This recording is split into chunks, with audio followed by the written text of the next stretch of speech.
नमस्कार, मैं मनीष कुमार। भारत की बात में आपका स्वागत है। आज हम बात करेंगे राहुल गांधी की, जो हाइड्रोजन बम लाए हैं और उन्होंने बहुत सारे प्रश्न प्रस्तुत किए हैं। उनके हर प्रश्न का कुछ जवाब देने का कोशिश करेंगे, कुछ सवाल के जवाब को ढूंढने का प्रयास करेंगे। तो पहला सवाल इनका था कि जिस तरीके से हरियाणा में बिहार में जीत हुई, जिस तरीके से हरियाणा में बीजेपी ने जीत दर्ज किया, उसी तर्ज पर बिहार में भी होने वाला है वोट चोरी। तो इसका ये मतलब है कि पहले ही राहुल गांधी ने इसे एक्सेप्ट कर लिया कि बिहार में वो हार रहे हैं। दूसरा, जो टाइमिंग का जो सबसे इम्पोर्टेंट, कि पिछले 2 महीने से इनका चल रहा था कि मुझे हाइड्रोजन बम लाना है, हाइड्रोजन बम लाना है, और ये इलेक्शन से जस्ट एक दिन पहले लाए। अगर इनको लाना ही था तो वोटिंग से कम 5-7 दिन पहले लाते, सो डैट के उसका नैरेटिव बनाने में आसानी होता। अब एक दिन पहले आप लाए हो, तो आपको क्या लगता है कि क्या पूरा बिहार के हर जनता ने आपका ये हाइड्रोजन बम का जो कॉन्फ्रेंस है वो देख लिया? सबसे इंपॉर्टेंट चीज, आपका जो कॉन्फ्रेंस था उसमें से आपने 70-80% टाइम पर इंग्लिश में बोला। तो जो क्या बिहार की जनता इंग्लिश समझती है? अगर वो आपकी बात पर पूरा भरोसा भी कर ले तो क्या आपकी बात वो समझ सकती है? नहीं।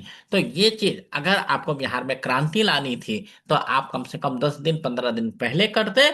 और उस पर जब बिहार में आप गए थे तो हर रैली में आप ये बोलते, पिछले 4-5 रैली में जब भी गए तो वहां पर आपने वोट चोरी वाला मुद्दा उस तरीके से नहीं उछाला जिस तरीके से आपने पूरा कल कॉन्फ्रेंस किया था। तो ये एक सोचने वाली बात है। अब इन्होंने एक फोटोग्राफ दिखाया जहां पर हरियाणा के चीफ मिनिस्टर नायब सिंह सैनी ने बोला कि हम इलेक्शन जीत रहे हैं और इसका व्यवस्था हो रखा है।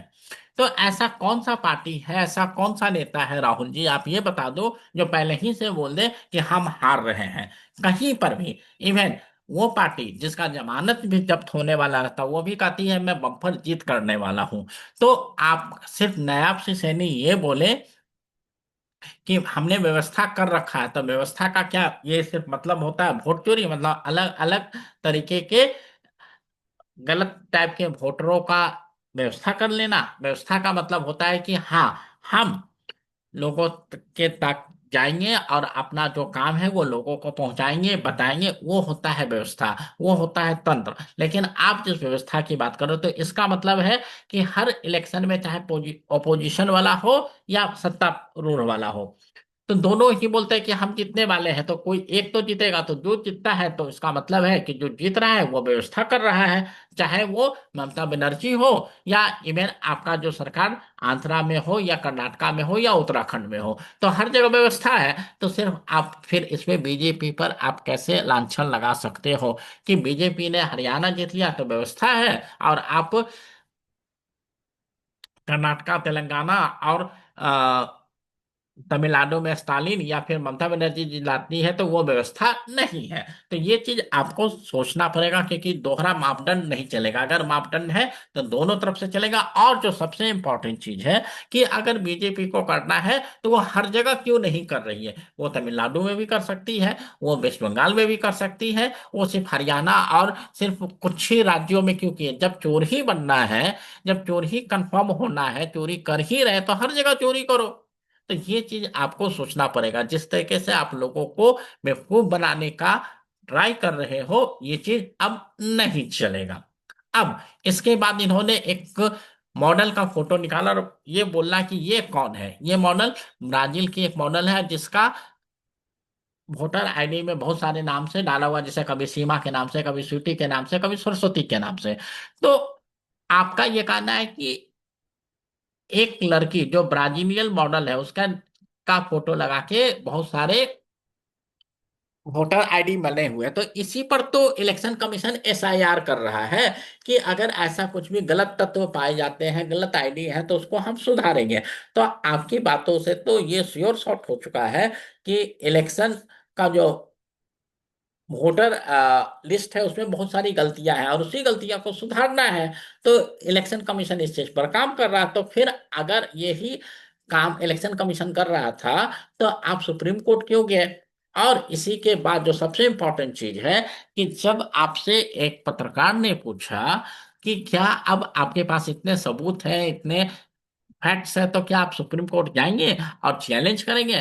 तो राहुल गांधी कहते हैं कि ये कॉन्फ्रेंस आपका सुप्रीम कोर्ट भी देख रहा है, वो अपने आप स्वतः संज्ञान लेगा। तो जब उसे स्वतः संज्ञान लेना है, तो फिर आप क्यों इतना टेंशन ले रहे हो? ठीक है। तो बात घुमा फिरा के ये है कि आप कुछ करना नहीं चाहते। अगर आपका सबूत इतना पुख्ता है तो आप कोर्ट क्यों नहीं जा रहे हो?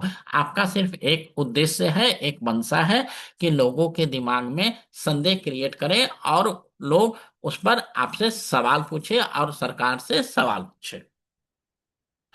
दूसरा पॉइंट जो इन्होंने बोला कि इंडिया के जनरेशन जेन जी को जागना है और यूथ को डेमोक्रेसी को हिलाना है।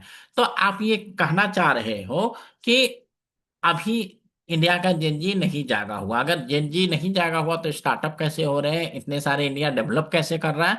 और जेनजी का जागने का सिर्फ एक तरीका है, जैसे नेपाल, श्रीलंका या बांग्लादेश में हुआ।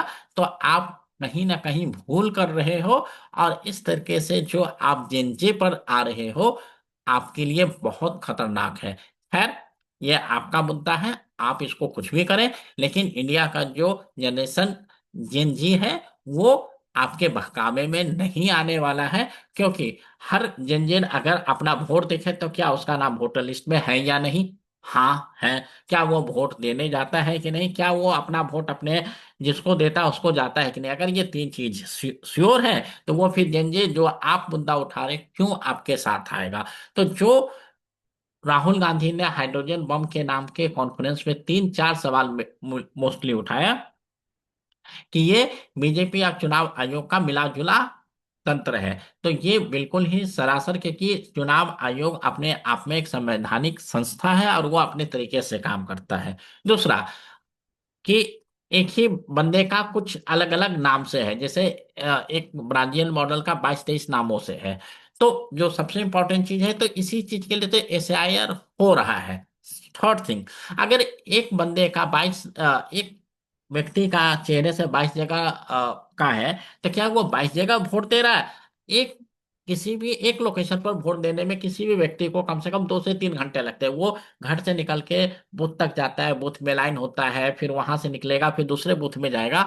तो अगर आप कह रहे हो कि 22 जगह और 22 वोट डाला, तो इसमें दो सवाल है। क्या एक व्यक्ति एक दिन में 22 वोट डाल सकता है? इम्पॉसिबल। अगर हर वोट बूथ पर 2-2 3-3 घंटे भी लगते हैं, 2 घंटा भी एवरेज लो, तो ज्यादा से ज्यादा 4 या 5 पर डाल सकता, पहला।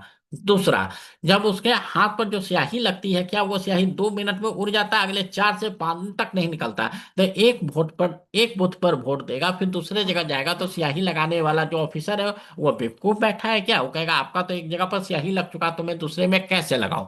तीसरा, जो आपका आइडेंटिटी है, जो आपका चेहरा है, आप वोटर आईडी पर तो किसी ब्राजील मॉडल का फोटो लगा सकते हो, लेकिन क्या अपने चेहरे पर भी मास्क लगा लोगे? तो ऐसे बहुत सारे सवाल हैं राहुल जी, जो आपको सोचना है और आपको इन सवालों का जवाब देना है। तो आप इस तरीके से जो लोगों को बेवकूफ बना रहे हो कि हाइड्रोजन बम आएगा, ये हो जाएगा, हम पूरा दुनिया तबाह कर देंगे, सीएम चोरी का है, पीएम चोरी का है, ये कहना छोड़ दीजिए। क्योंकि आपको समझ में आ चुका है कि आप इलेक्शन में तो जीत नहीं पा रहे हो, तो दूसरा तरीका अपनाओ। तो ये जो भारत को डिस्टर्ब करने की जो मेंटेलिटी है आपकी, ये किसी भी तरीके से सही नहीं है। तो दोस्तों, अगर ये वीडियो आपको अच्छा लगा हो तो आप इस वीडियो को लाइक करें, हमारे साथ बने रहें, और नेक्स्ट वीडियो तक हम आपके साथ बने रहते हैं। Thank you.